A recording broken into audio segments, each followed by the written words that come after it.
ফেসবুকে যখন মেয়ের আইডি দেহস তখন তোর অবশ্যই তোর মেসেজ রিকোয়েস্ট পাঠাস। এটা ফেক আইডি না রিয়েল আইডি এটা যাচাই করস না।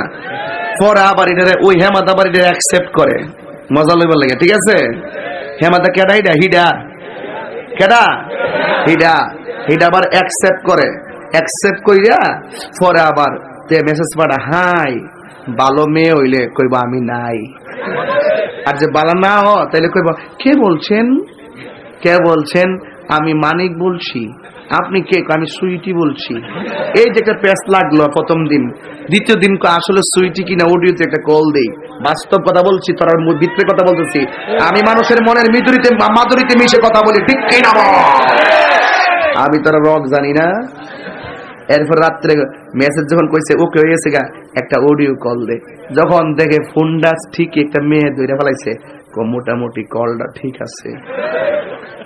এরপরে 3 দিন পরে ইমোশন দেখেন, আসলে কি অডিওতে কথা বলেছি তো আপনার সঙ্গে কি একটু ভিডিও কলে কথা বলতে পাই?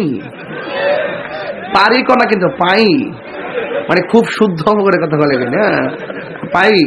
মেয়ে বলে অসুবিধা নেই, আপনি তো কাছের মানুষই। এই যে দুইজন দেখলো, ঠাস করে কি করছে, একজন আরেকজনের ভিডিও কল দিয়ে স্ক্রিনশট রাখছে।